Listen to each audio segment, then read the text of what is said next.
Саламатсыздарбы? Бүгүн бизде конокто Табылды Акеров, тарыхчы, Еларлык университеттин алдындагы этнология институтунун директору. Рахмат сизге, убакыт таап келгениңиз үчүн. Эгемендик күнү жакындап келатат, 31 август. Бул датага карата сиз дайым бир эмгек чыгарчу элеңиз жарыялап. Азыр кандай?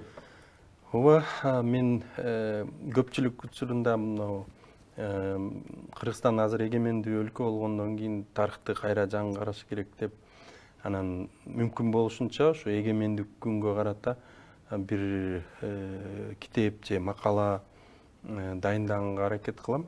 Мен буга чейинки китептерим деле ошо эгемендик күнгө карата дайындалган да. Анан азыр дагы мына 2 жылдан бери бир китептин үстүндө иштеп аткам. Себептенде мен бир-эки китебиме Бутанаев агай редактор болуп калган эле да, анан ал окуп, анан Табылды, балким сен ушу түрк доору менен монгол доорун өзүнчө изилдеп көрбөйсүңбү?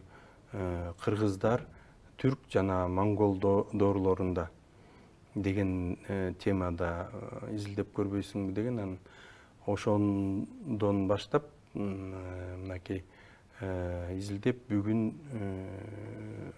мындайча айтканда черновой вариантын бүттүм. Эми редакцияласам 1-2 айда Кудай буйруса чыгып калат деп ойлойм. Анан эми эң негизгиси бул жерде жанагы мурдакы эле эмгектеримди бирок мындай бышыктап, жаңы материалдарды, жаңы булактарды кошуп, мындай бышыктап чыктым да.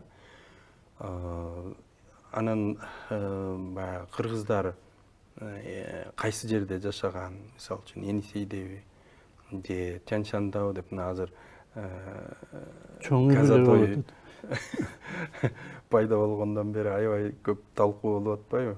Анан ошого дагы ошол маселелерди алып, анан жанагы сактар доорунда, усундар доорунда кандай көчүп келиши мүмкүн, анан археологтордун эмгектерин карап, алар менен мындай бышыкталабы ушул маселелер деп, ушундай негизде дагы бир аз аракеттендим.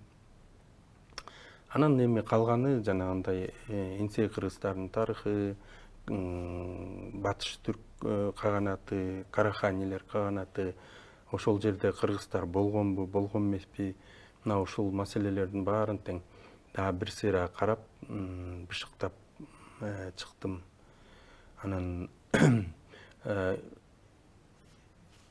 эң акыркы бөлүгү бул жанагы кыргыздарга байланыштуу, баягы Тянь-Шанга келип калгандан кийинки учур бул Амир Тимурдан башталат. Ошол Амир Тимур доорун изилдеш үчүн мен өзүңүздөр билесиздер, жана Мажмуат Таварих деген эмгек бар, Сейф Аксекендин. Ошону орусча которуп чыккандан кийин мындай көп баягы оюм өзгөрдү да тарыхка. Кайсы тилден орусчага? Кыргыз, бизде эме котормочулар бар, фарс тилинен. Фарсиден эмеге которгонго кыргызга. Ошол Сабыр, Молдо Сабыр Досболов, анан Илимдер академиясында Омор Соронов агайлар которуп чыгышкан. Ошол котормону алып, анан мен Молдо Сабыр Досболовго барып, экөөбүз отуруп сүйлөшүп, анан мен дагы фарс тилинде бир булакты алып баргам. Ушуну которуп берсеңиз деп, анан анын канчалык мындай котормочулук дараметин билейин деп баргам да, ушу чын туура которгонбу деп. Анан барып көрсөм, аябагандай күчтүү котормочу экен да. Себептен де мен котормосу бар текст алып баргам да. Анан мен котормону мен окуп аттым. Тиги болсо сапка мындай тигини окуп, анан дароо которуп атты да. Дароо которуп атты. Анан мен тигини окуп таң калдым да, ушунчалык таң калдым. Аябай бас, анан так которуп атты да. Мен мындай котормону бир эмеде көргөм. Германияга барганда анда көл болчу, ал жакта. Ошо көлдүн кеңешчиси менен жолуккам да, Гундула Бара деген. Анан ошол дагы Чыңгыз Айтматовдун китебин алып туруп, анан которуп берген эле да магачы. Немисче кылып, мынтип которуп. Анан ошондо да мондай сапма-сап которгон да. Анан аябай таң калгам да, ушунча кандай которсо болот депчи. Анан Молдо Сабыр дагы дал ошондой кылып которуп берди да мага. Мындай бир абзац бергем. Анан ошондо таң калып, чын эле бул аябай жакшы которгон турбайбы деп, анан анда которсо болот экен деп, анан кыргызчадан орусчага котордум да китебин. Фарсиден? Жок, ал кыргызча которду, мен кыргызчадан орусчага котордум. Анан ошондо көп баягы мындай өзгөрдү. Себептен де биз студент кезибизде окутканда баягы ал диний адамдар үчүн ошолорду пропагандалаш үчүн жазылган эмгек деп эле окуп коюшчу. Анан бирок ал жерден да көп нерселерди алсак болот экенин билдим да. Өзгөчө мисалы үчүн Тагай би деп коебуз биз. Анан ал жерде да ошо Тагай би башкалар жөнүндө бар. Анан бирок алар болсо тиги Амир Тимур менен мындай замандаш да. Анан Амир Тимур менен замандаш болуп атса, анда биз болсо Мухаммед Кыргызды, кадимки Мухаммед Кыргызды Тагай би деп жүрбөйбүзбү? Анан кандайча андай болуп калат. Ал кийин жашаган. Деп, ал кийин жашаган, бир кылым, бир жарым кылым кийин болуп атпайбы? Анан деп, анан бирок Чыңгыз хандын доорунда дагы бир Тагай би болгон. Дагы башка? Дагы башка Тагай болгон. Ал жанагы Энсей кыргыздар жакта Чыңгыз хан жана Хорчи деген өзүнүн жээнине өзүнчө улус түзүп берет да. Ошол улуска кыргыздар да кирген, тиги аздар кирген, анан бахриндер кирген да. Ошол Хорчинин урусу Бахрин. Ушул үч уруунун негизинде чоң улус түзүп, ал жакка жана кыпчактарды, башкаларды бүт барын киргизишип, ошондой түзүп чыгышкан. Ошонун ичинде дагы Тагай деген мындай уру башчы болгон да. Кыргыз. Кыргыздар менен кошо айтылат да, чейриктер менен кошо айтылат. Анан ошол кыргыз болушу керек деп ойлойм да. Анан демек бул Тагай деген бул башкаруучу уруктун фамилиясы да, кландын фамилиясы болгон да. Атадан балага өтүп келе берет. Анан Амир Тимурда дагы жанагынтип Тагай болуп атат. Мухаммед Кыргызда дагы жана Мухаммед Кыргыз жөнүндө жазылгандар бар да. Ошол жазылгандар жанагы Тагай би жөнүндө айтылгандар менен мындай айрым жерлерде айкалышат да. Анан ошого демек бул фамилия атадан балага өтө берет. Анан канча кылым болсо деле баягы Тагай болуп кете берет дагы. Анан Мухаммед Кыргыз дагы ошол Тагай деген фамилияны алып калган болсо керек деп ойлоп атам да. Бирок жана Амир Тимурдун доорунда эмне үчүн Тагай ошо Амир Тимур менен замандаш болуп атат? Себеп дегенде Амир Тимурдун атасынын күйөө баласы болгонда Сейф Аксикенди жазып атат, ошону Абдрахманбек деген. Анан мен ошону которуп атканда Абдрахманбек деп ар кайсы жерге жаза берген экен. Анан ушул кишини табышым керек экен, кыргыз уруларынын ичинен кайсы урууга чыгат. Анан эгерде чыкса, анда балким бир тарых ачылат деп анан бүт урулардын ичинен караштырдым да. бул кайсы урууга чыгат экен десем, азык уруусуна чыкты да. Ошол азык уруусунда атасы азыктар ошол Абдрахманбек Азык деген кишиден тараган экен да. Анда Тимурдун жездеси болот атабы? Тимурдун жездеси болот да ошондо. Анан кийин бул жерде мындай болуп атат да, жана Анга төрө, эми Амир Тимур бул жакка келип, жана көчмөндөрдүн баарын талкалап чаап, анан кыргыздарды да чаап, анан кийин баарын туткунга алат дагы, өзүнө алып кетет. Анан алып кеткенде Анга төрө, булар Анга төрө менен союздаш болгон да. Анан Анга төрө буларды кантип бошотом дейт дагы. Анан элчилердин тобун түзөт. Бир 5-10 кишиденчи. Анан тобун түзүп, анан ошондо жанагы азык кишини Абдрахманбекти чакырып айтат: "Сен мага элчи болуп берем, тиги кыргыздарды чыгаралы, туткундан бошотолу. Амир Тимурга сен барып сүйлөшөсүң" деп, анан ошол элчилердин курамына киргизип аны жөнөтөт да. Анан барып алар сүйлөшкөндө чын эле тиги Амир Тимур муюп баарын бошотуп берет. Тиги эмелерди, туткундарды. Ошонун ичинде тиги оң канат, сол канаттын уруу башчылары баары бар да, Тагай, бүт баары бар да. Анан ошолорду бошотуп берет да. Анан бошотуп бергенде, бирок эми бул деле мындай санжыра болушу мүмкүн, калп болушу мүмкүн, жалган деп койсок болот да. Бирок бул жерде дагы бир эме бар да.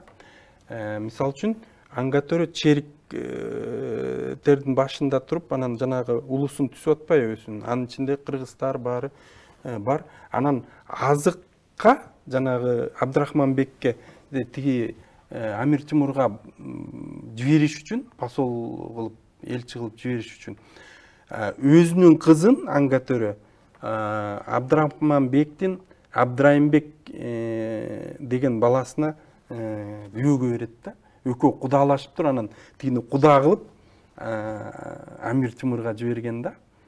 Көрдүңүзбү? Мындайча айтканда бир замандын кишилери экени билинип атат да.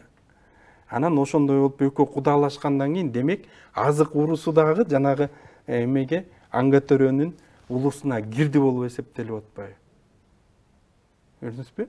Андан кийинки дагы бир эме, бизде санжырада баарыбызга тең белгилүү, бул айтып коебуз го, жана Тагай би ак үйлүү болуп отурганда бир аялдан жанагы өзүн караган бир аял боюна бүтүп калганда, анан бияка кайтарда тиги бычагын, канжарын берип, анан ушу канжар менен мага мени таап алсын, эркек төрөсө, кыз төрөсөң өзүң бил деп келет го. Жана саяк, Анан кийин булар тиги бала төрөлөт, анан жана Кара Чоро деп атын коет. Анан кийин тиги чоңойгондо, бир 14-15ке чыкканда, анан менин атам ким эле, ушинтип балдар мени мазактап атат дегенде, анан сенин атаң бул эмеде, Ала тоодо Тагай деген киши, муну бычак менен таап аласың десе, анан келатып, анан жана азыкты ээрчитип атпайбы, андан кийин саякты, черикти ээрчитип, ошентип 4 бала келип атпайбы? Көрдүңүзбү? Ошондо ошо доордогу уруктар ошондо. Черик тиги Анга төрөнүкү, азык жанагы азык Абдрахманбек и саякты алып, анан 4 бала Тагай бийге келип атат да. Демек бул 14-чү кылымдагы окуя болуп атат да. Көрдүңүзбү? Мындайча айтканда, ошонун баарын тең Тагай бий, мындайча айтканда Теңир тоодогу кыргыз уруктарын ошентип өзүнүн тегерене чогулткандыгы жөнүндө сөз болуп атат да бул жерде. Консолидация, кыргыздардын консолидациясын ошондой санжыранын негизинде берип атышат да. Мына ошондой бул биринчи Тагай же экинчиби? Ооба. Жок, бул ошол 14-чү кылымда болуп аткан Амир окуялар. Тимурдун убагындагы. Амир Тимурдун. Чыңгызхандын учурундагы ал башка. Учурунда башка. А эми мына тиги эме 16-кылымдагы жанагы биздин Мухаммед Кыргыз. Мухаммед Кыргыз тыкында да кызыктар көп да, аябайчы. Ал мисал үчүн жанагы Юнус хан Моголстандын ханы болгондо, анын уулу Ахмет хан, ошол Ахмет ханды кыргыздар баары биригип ак бээни союп, анан хан көтөрүшкөн да. Себептен тияктан жана ойрот калмактар келатат. Анан ошого туруштук бериш үчүн баардык уруулар биригиш керек болуп, анан Ахмет ханды хан көтөрүп, анан согушка киришкен да. Анан кыргыздар ошол Ахмет хандын туусунун алдында туруп, моголдор менен бирге согушушкан. Тиги ким болсо, Ахмет хандын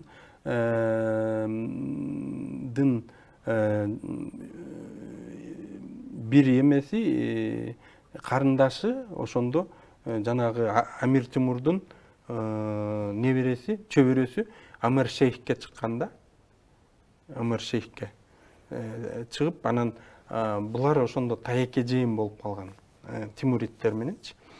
Анан мына ошондой окуялар болуп, анан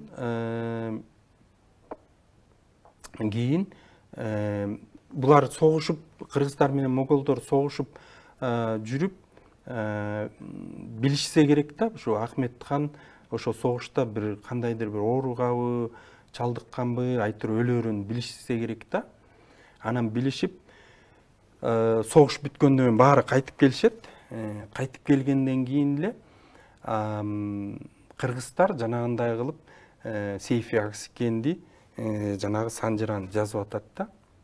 Мажмуат Табарик китебинчи жазып, мындай жарыялап, 1503 жылы тарыхчылардын айтуусу боюнча бул китеп жарыяланып чыкканда, 1504 жылы Ахмет хан өлгөн. Бир жылдан кийин өлгөн да. Ошондо мындайча айтканда кыргыздар Ахмет хандын өлөрүн билип, анан дайынданып алышканда, баягы өздөрүн мусулман элдеринин бири катары китепти жаздырыш керек болуп, анан ошого жанагы мусулман шейхтеринин астына эң башкы беттеринде мусулман шейхтердин баарын санап келишет. Ширкенттик, Касандык шейхтердин баарын санап, алар Мухаммед пайгамбар менен канчалык тууганчылык, тукумдук жактары бар экендигин баарын көрсөтүп келишет дагы. Анан кийин анан баягы кыргыздардын санжырасына өтүп кеткен да. Анан ошого бизге жанагындай бул диний шейхтердин китеби деп окушкан экен да. Бирок бер жагында, мындайча айтканда, кыргыздарга керектүү жанагындай аябагындай кызыктуу. Акскендиге анда заказ берген болуп атат. Акскендиге бул заказ болгон кыргыз бийлеринин. Себептен де Ахмет хандын өлөрүн билишип, булар дайым болуш керек болгон. Бирдеме болсо, мисал үчүн, мынакей биз да мусулманбыз. Биз да мусулман калктардын бирибиз деп, анан мындай өтө чоң план коюлганда, мисал үчүн Мухаммед Кыргыз бийликке келет дагы, анан ал жанагы мисал үчүн мусулман калктары жайгашкан жерлердин баарын бириктириш үчүн, эгерде ал аны жанагындай бутпарас дининде экенин билсе, алар баш ийбейт да, башка динде экен болсо. Ошондуктан мусулман кылып чыгарыш керек болгон да китепти. Анан ошондой кылып туруп, баягы өзгөчө эмне үчүн жанагы биз тажик тилинде деп коебуз, бирок перс тилинде да, перс тилинде жаздырышкан. Ошол жактагы молдолордун баары билсин. Биз мусулман, кыргыздар мусулманбыз деп. Анан чынында эле жанагы Мухаммед Кыргыздын аракеттеринде да карабайсызбы? Ал тиги Султан Саидке баш ийбей эле жанагы Сайрам, Ташкент шаарларын басып алып атпайбы? Ошол жака дайыма мындай Султан Саидтер Тимурдун урпагы. Жок, бул эмен Юнус хандын, Ахмет хандын баласы да. Ахмет хандын баласы. Мына ошондой жактары бар да. То есть мындайча айтканда, чын эле бул баягы кыргыз бийлеринин заказы болгон. Атайын ошол эмени таап, Аксекендини таап, ал тажик тилин билгенин билишип, анан ошого жаздырышкан. Ал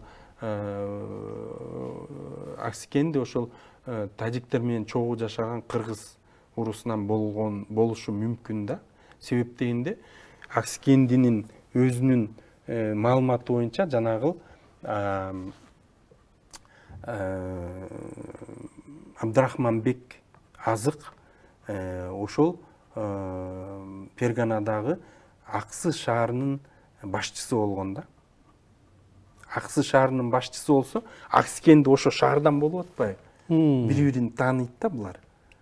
Бири-бирин тааныган адамдар. Демек Аксекенди кыргыз болгон да. Балким Азык урусунан болгон дагы. Ошондой да. Мына ошондой көп жактары бар экен да. Ошондо жана тагай анда 3-чү тагай болуп атат. 3-чү тагай да бул. Ал мусулман болгондон кийин Мухаммед кыргыз деп аталып калган. Кыргыз деген атты алган. Эмне үчүн та Мухаммед кыргыз деп атап атат? Себептен атайлап атап атат да, анткени булар жана заказ болгон да китепти жазганга. И өздөрүн кыргыздар мусулман катары көрсөтүп, анан жанагындай шаарлардын баарын, мына чөлкөмдүн баарын басып алып, бир мамлекет курабыз деп. Жана туткунга түшүп, 2 жол туткунга түшүп, зинданда отурган ошол 3-чү тагай, 3-чү тагайга келет да. Ал мындай болуп атат. 1504-жылы Ахмет хан өлөт. Ахмет хан өлгөндөн кийин анын 3 баласы болгон да.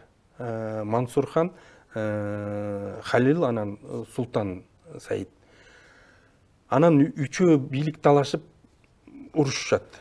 Бирок Мансур хан улусу болгондон кийин Мансур ханга бийлик калат. А бирки экөө болсо, жок, биз да болушубуз керек дейт да, анан алар кыргыздар менен биригип алып тиги менен согушат. Анан жана чечүүчү согушта баягы эки биртуган утулуп калат да, кичүүлүү биртугандары. Утулуп калыптыр, анан качышат.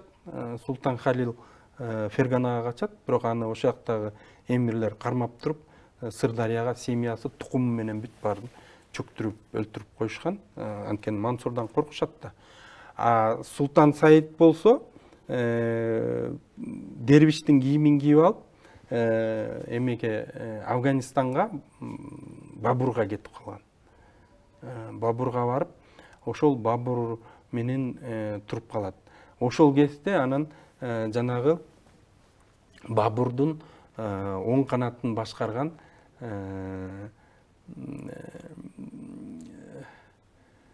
Тагай, Алидос Тагай деген болгон да. Дагы бир тагай. Дагы бир тагай. А дагы бир тагай болгон, ал анын иниси Миркыяс Тагай деген болгон. Мына ушундай эки тагай бир туган болгон да.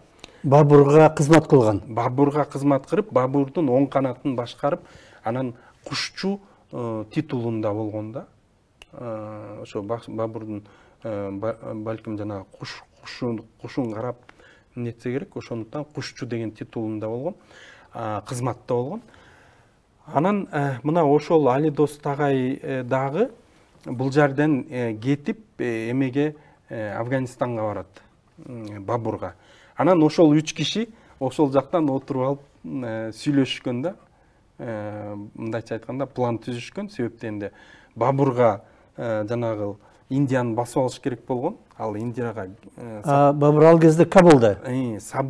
Кабулда да. Ошого Индияны басып алганга баягы кеткен жаткандыктан ал корккон да, эгер мен кетсем, бул жактан Моголистандан Афганистанды келип басып алышпасын деп, анан ошого бул жакка өзүнүн кишисин тактыга отургузуш керек болгон да. Анан кийин Султан Саидти жиберет. Сен барып туруп тиги бийлерди чогултуп, анан Моголистандын тактысына отур деп. Анан Бабурдун Султан Саид жана утулуп калган эки бир туугандын бири. Мансурдун иниси. Анан кийин бул деген анын да байланыштары көп да, биякта бийлер менен алдын ала сүйлөшүлгөн болсо керек. Султан Саид келгенде, Андижанга келгенде, бияктан бийлердин баары аны тосуп алып барышат. Тосуп алып барат, ошол чогулушта Мухаммед кыргызда болот. Анан Мухаммед Кыргызга ал тапшырма берет. Сен барып Яркент жакка барасың дагы, Яркенттеги абалды бил, кандай экен. Анан ошого жараша иш кылабыз дегенде, анан ал барса, сураса, айтат, бул жакта деген эч ким башкарбайт, биякта бийлик жок. Эч кимдин, жана Чингизеттердин эч кимисинин эмеси жок. Яркентте. Таасири жок, Яркентте. Кашкардын баарын караш керек да. Дегенден кийин анан келет дагы айтат ушундай экен дегенде, анан жанагы чогулган бийлердин баарына тең өзүңөрдүн аскериңерди алып жүргүлө деп анан барып Кашкарга барышканда эч ким алдынан тоспойт, баары тең булар күч менен келди, аябай аскер менен. Анан ошого жөн эле барат дагы бийликти тартып алып, бийликке отуруп калат. Анан отуруп калып, эми баары тууган уруктардан согушпаш үчүн булар келишимге келишет дагы, бөлүп алат Магалистанды. Бири иниси тияка кетет, бирөөсү бияка, дагы бир туугандарына ушинтип бөлөт дагы. Анан Султан Саид болсо, мына Кыргызстан, Магалистан, Кашкар ушу тараптын баарын өзүнө алат да. Өзүнө алат, анан Мухаммед Кыргызды чакырып, ага Кемеркур алтындан Кемеркур белек кылат, дагы бир топ эмелерди. Анан Кыргыз урууларынын бийлик эгеси катары тааныйт. Анткени ошол бийлик алып келди да, жардам берди да. Анан ошондуктан бийлик эгеси катары таанып, экөө баягы дос тугун улантмак болушат. Анан бирок ал Мухаммед Кыргыз өзүнүн журтуна келгенден кийин мындай эгемен саясат жүргүзө баштайт да. Ал деген ар бир аракетин тиги султанга айтып туруш керек эле да. Эмеге Султан Саидке. Ал бирок ага айтпай эле жүрүштөрдү жасап, Сайрамга басып алып, анан тиги Ташкентке жүрүш жашап, ошентип баштайт. Анан кийин эме угат Султан Саид ошондой болуп атканын угуп, анда бул баш ийбей кетиши мүмкүн деп туруп, анан алып келип зынданга отургузуп коет. Зынданга отургузгандан өзү келип атайы жолугат зынданга. Анан айтат, мен сени бул тала, улуу талаанын эмеси боюнча, мыйзам боюнча башыңды алышым керек эле. Бирок мен сенин башыңды ала албайм азыр, дейт. Анткени кыргыздар биригип алды да. Анан кыргыздар көтөрүлүп кетпесин деп коркот да. Анан ошондуктан дейт, мен сага эркиндик берем. Бирок сен мен уулум сенин жаныңда көчүп конуп жүрөт дейт да. Анан Рашид деген уулу болгон. Кыргыздар Иреше деп койгон. Ушу Иреше хан деген ошол. Иреше деген ошо да, азыр Манаста бардык жерде жүрбөйбү? Санжырада Иреше хан деп. Ошол Рашид. Ошол баласын кошуп берет, анан алар келип мына Кочкорго туруп калып, Кочкордо көчүп конуп, ошол баласы ушул жерде турат 1-2 жыл. Мухаммед Кыргыз азыркы Барскон көл тарапта, жетөгүз. Ушу тарапта турат да. Анан бирок баласын атайын жиберген да, ал тиги карап турат тигини. Көзөмөл. Көзөмөлдөп, кимдер келип атат, кимдер менен сүйлөшүп атат, союздашып атат, биригип атат, баарын көрүп турат. Анан кыргыз урул башчыларынын баары эле кайта баягы ат тезегин кургатпай келе берет Мухаммед Кыргызга. Анан көрүп коркот да, булар ушунча биригип атат, бир күнү баягы көтөрүлүп өлтүрүп койбосун деп. Анан кийин бир күнү көчүп кетип калат Кашкарга. Иреше. Иреше. Көчүп кетип калат да. Себеп дегенде, ал дагы бир себеп болгон. Ошол жанагы жүрүш жасап атканда бир күнү ага колуна эме түшүп калат. Күчкүнчү Шейбаниттин баласы, Абдулла деген баласы колго түшүп калат. Анан аны алып келишкенде, ал баягы колу байланган, баарын чечип, бул менин коноом болот деп, ардактуу коноом болот деп 3 күн сыйлайт аны.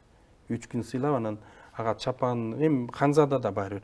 Баягы чапан кылып мындай белек бечкек кылып анан кой берип берет да. Анан кой берип бергенде Султан Саид угат дагы анан айтат, демек бул жанагы мындай мага каршы сүйлөшүп алышты эмелер менен, шейбаниттер менен деп чочуркайт да. Андан дагы бир эмеси казактардын дагы Тагир деген бир эмеси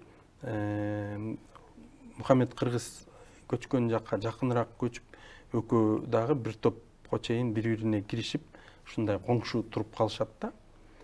Анан аны дагы айтышат. Анан Султан Саид бул мени ушу казактар менен биригип чапкан жатабы деп коркуп, анан ошондон дагы кайра аскер жиберип туруп, алып келип анан зынданга отургузуп коет да. Экинчи жолу. Экинчи жолу бул 1521-жылы болгон. Мына ошол отургузгандан кийин Мухаммед Кыргыз кайра эркиндикке чыккан эмес да. 1533-жылы Султан Саид өлөт. Ошол өлгөнчө Мухаммед Кыргыз зынданда отурган. Анан андан аркы баягы тагдыры эч кимге белгисиз. Балким хан өлдү деп Мухаммед Кыргыз да ал экөө баягы жашташ да. Анан бу да картайды деп балким кой берип бериши мүмкүн. Же болбосо ошол кыргыздар көтөрүлүп кетпесин деп коркушуп, ал өлгөндөн кийин өлтүрүп коюштары мүмкүн да. Айтор андан аркы тагдыры белгисиз, эч ким жазып калтырган эмес. Боштондукка чыкканы жөнүндө маалымат жок. Эч кандай маалымат жок да. Баягы Султан Саид өлдү деген эле маалымат бар ошо 33-жылы. Мына ошондой да. Берки эки тагайчы жанагы Бабурга кызмат кылган. Алар Мухаммед Кыргызга жардам көрсөткөн, бирок андан кийин эмне болгон? Жок, алар мындай болуп атат да. Ал жанагы Кабулга кетип калып атпайбы? Кабулга кеткенде ушул жерден бир кызык жери бар.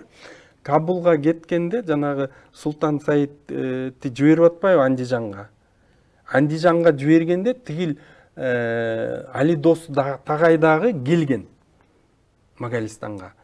Анан ошондо Султан Саидти көтөрүп атканда, хан кылып көтөрүп аткандабы? Ошондо ага чейин эле келген. Артынан эле келген да. Анан ошондо кызык да, ошол Али Дос Тагай кайсы тагай болуп атат да ошондо. Ким тарапта экени? Кайсы тагай?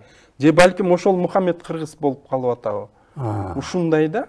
Себеп дегенде жанагы эмени Сейфи Акскендинин китебин жаздыргандын бири Али Дос Тагай болуп калышы мүмкүн болуп атат да. Себеп дегенде жанагы Бабур карабайсызбы? Бабурдун оң канатын жетектеп атпайбы? Ал саясатты жакшы билген да. Мамлекет түзгөндү жакшы билген. Себеп дегенде мамлекеттик кызматта жүргөн киши. Анан ошондуктан ал жанагы балким Султан Ахмат менен дагы ал жанагы ойроттарга каршы, калмактарга каршы согушу мүмкүн. Ушул Мухаммед Кыргыз болуп да калышы мүмкүн да. Анан келип туруп анын ооруганын билишип, анан жанагындай китеп дайындап атайын дайынданып атыштары да мүмкүн да. Же балким Миркыяс Тагай болуп калышы мүмкүн. Экөөнүн бирөөсү. Себеп дегенде жанагы карабайсызбы, бизде Санжырада айтып атпайбызбы, Сарбагыш менен Бугунун баягы атасы депчи тиги Тагай бий деп. Туурабы мындай? Эме жок да, линиячы. Мындай эле айтылып атат да, тиги мындан келет деп. Бирок менимче эгерде ал жана ойрот калмак согушуна катышса, Али Дос Тагай же Миркыяс Тагай Ахмет Султан менен чогуу катышса, ошондо оң канатты Кыргыздын оң канатын же Кыргыздын аскерин жетектеп калышы мүмкүн да ошо Тагайдын бирөөсү. Ошо Тагайдын бирөөсү жетектеп калып, анан Санжырага кирген да. Тагай бий деп ошо Санжырага кирген да. Же болбосо баягы тарыхый булактарга кирбей калган Мухаммед Кыргызтай бир киши болгон да, Тагай би. Ошол анан Мухаммед бир топ нерсени такташ керек экен. Мухаммед Кыргыз деп аталып калышы мүмкүн да. Себептен энди карабайсызбы, бул жерде ушул жер аябай кызык да, анткени жанагы Султан Бабурду чейбандиктер кууп жибергенден кийин ал келип Ошко келип жанагы Сулайман тоосунда туруп атпайбы? Мына ошол маалда жанагы китептер жазылып, мынтип дайындыктар жүрүп атат да. Анткени ал эч жерде болбой калган. Анан жана Али Достагай Магалистанга келип, анын урусу берде болгон. Магалистанда жанагы кончу мундус деп коет, мына биздин мундустар ошол урудан болгон. Анан кийин булар келип туруп баягы Бабурга бирдеме табыш керек болгон да, бир жерге мамлекетке отургузуш керек болушкан тактыга. Анан ошого дайындыктар жүргөн, ошого жана антип кыргыздардын жардамы менен балким Магалистандын дагы жетекчиси кылып алып келиши мүмкүн болгон да, тиги Султан Бабурду. Бирок жанагы Кудай жалгап Афганистандын жанагы эмирлери менен сүйлөшкөндө алар макул болуп, бизге жанагындай король керек деп, падыша керек деп, анан ошол жака алып кетишкен да, анан ошол жакта бийлик жүргүзүп калган да Бабурчу. Андан ары анан Индияга барган. Андан ары Индияга барган. Мындайча айтканда дайындык жүргөн. Ошол дайындыкка ошол Бабур, Али Достагайлар катышкан болушу мүмкүн да, себептен бекеринен китеп жазылган эмес. Анан кийин Афганистанга кетип калгандан кийин дагы жөнө турбай кайра жиберип туруп, анан бул жерден жанагы бийлердин баарын чогултуп, бийликти алып, бийлик башына келип атышпайбы? Бийлик башына келип, анан тиги Мухаммед Кыргызга жанагындай кыргыздардын башында турганга баягы уруксат берип, таанып атпайбы бийлигинчи. Эгерде Мухаммед Кыргыз ошондой бир атактуу же болбосо Бабур менен байланышы жок адам болсо, балким ал аны таанымак эмес да. Болбой калмак. Анын ошондой күчүнө, дараметине мындай ишенип, көрүп, буну менен мындай сый болбосом болбойт, мага каршы көтөрүлсө катуу чатак болот деп туруп анан тааныганда, бекер таанымак эмес да, жөн эле таанып койбойт да. Ошондон таанып, кой буга дагы бир мындай көңүл кылайын деп жанагынтип алтындан кемер кур берип, анан Кыргыздын башында эми сиз болуп бериңиз деп ошентип туруп бийликке алып келген да. Тагай би болсо анан келип туруп эле хандык түзүп берген да. Кыргыздын баарын чогултуп туруп хандык түзүп, анан ага баш ийбей коюп атпайбы? Көрдүңүзбү? Ошондуктан мен ойлойм, ушу Али Достагай менен Миркияс Тагайдын экөөнүн бирөөсү Тагай би, атактуу жана Тагай би. Биз таанып жүргөн Тагай би болгон дагы, бирок ал жана оң канатты калмак, ойрот калмактар менен согушканда жетектегендиктен жанагы Сарбагыш бугу ушул оң канаттын баарына ата болуп калган болуш керек да. Убактыбызды аяктап калды. Дагы иликтеш керек экен, дагы бир архивтерден каяктан издеп. Булактар керек да, булактар. Тиги Ирандын архивтерине иликтегендер аз ғой, бизден барып. Бизден эми аякта жокку дейм, анткени бизден Анвар Мукеевич посол болбоду, Мукеев агай. Андан кийин дагы тарыхчылар ал жерде консулбу, ушундай кызматтарда болушту. Ошого алар карады болуш керек ал жактан. Бирок мындай издеш керек да, дагы издеп бир илинчектерин таап эметсе, накта Тагай би ким экенин аныктаса болот. Рахмат. Сизге бизде конокто Табылды Акиров болду, тарыхчы жана Кыргызстандын эл аралык университети алдындагы этнология институтунун директору. Рахмат сизге. Саламаттаңыздар.